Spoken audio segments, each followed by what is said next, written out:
Viewers, what is up? I am Liquid, and today we have a DSR gameplay for you, and it is going to be awesome. So, of course, yesterday I uploaded a video 100 plus with a Chicom, and I said, hey, why not go with 100 plus with every gun?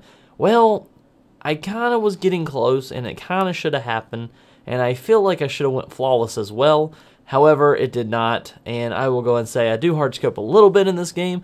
However, this map, it's the perfect map to get those long distance kills, especially on those kids that love to get up top and just sit there and wait and try to shoot you, whether it's a sniper, target finder, or whatever other gay poison that they try to, suck you into. So, I will have to say this was a viewer choice game. Everyone was like, hey dude, on the live stream, why don't you use the sniper? So I haven't used the sniper in over a week, and this is the first gameplay that I get with it.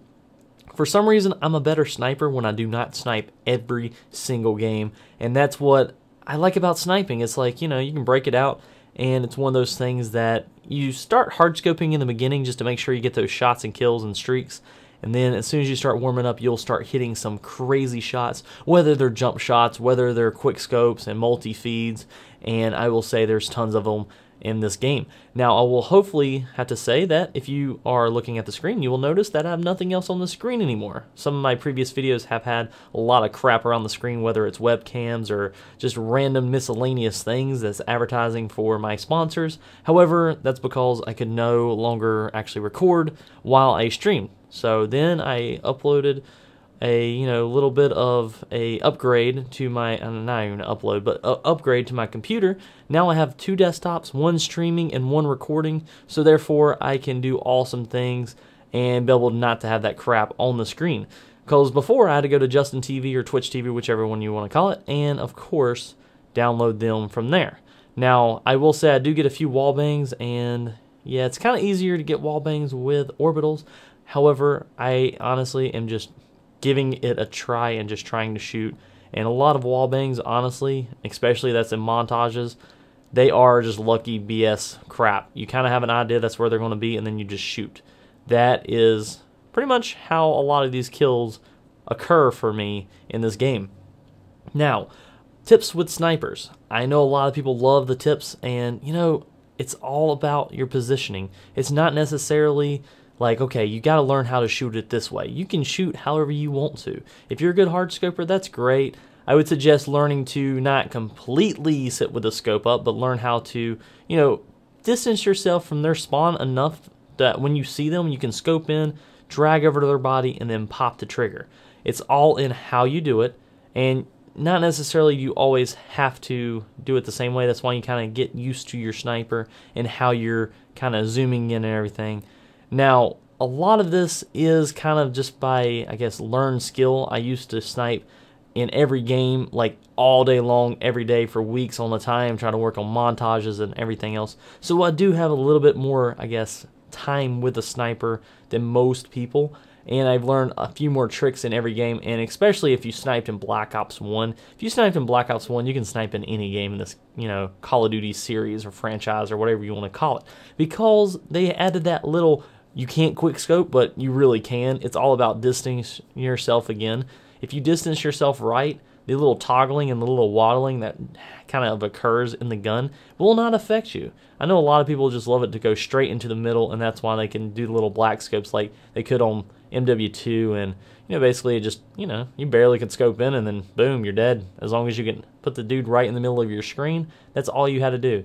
They did make it a little bit, I guess, more challenging with the guns, kind of how they, threw their things around. Now, I know I said DSR. There is a few that I had to get with the knife, and, that's because I didn't have any ammo. If I had ammo right there, I don't even want to know what kind of quad feed I could have had or whatever else it would have been. So definitely missed a few shots in crucial times. However, whenever you have all their teammates spawning on you, you kind of start getting a little nerve-wracked, and you start wanting to, do some crazy things. So, of course, swarms are coming up again, and that's just, crazy. And here is probably the best clip of the game just in general. Had a nice little feed. Not really feed because a lot of people else was dying. It's hard to get true feeds whenever you have a lot of people in ground war, especially with orbitals up. And, your teammates basically can get kills as well, and that kind of messes you up.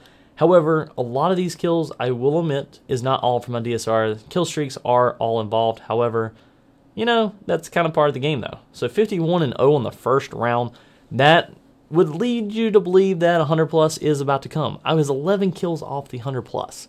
Whenever you look at this game, you just look at it like craziness. That was insanity. I didn't even die, I don't think, until like 84, 87 kills, somewhere in that range, which you'll get to see that soon. However, that's what really sucked. I was so close, and you know, since I just no more than started this series yesterday, of course I'm going to have to go and try to get a DSR 100 plus just for you guys. And that's why I really want to kind of do this whole, not necessarily 100 plus kind of game, but more of a, hey, let's just get a nuclear, because if it was a nuclear, this gun would already be done, and all the other guns are a little easier to do that with, and it makes it a little easier to be able to work. So now my gameplay is freezing, so basically I'm not going to be able to make any more comments on the gameplay itself. However, I guess I'll be able to run my mouth a little bit more about how to, I guess. Woo. So anyways, that's just, you know, part of that series. Now, if you'd rather see the nuclear instead of the 100 pluses, I think 100 plus is going to be a little harder to do. I don't mind doing it, but it's all on what you want to see. And I probably will post some gameplays on the failed attempts like this one was, considering it was so nice anyway. And that's, you know, a matter of just, I guess, how you want to put it. You know, it's just something different, and it makes it really entertaining to watch. I was getting super excited during this gameplay because of how awesome it was. I was seriously not even knowing what to say about it, because it was just freaking ridiculously fast-paced.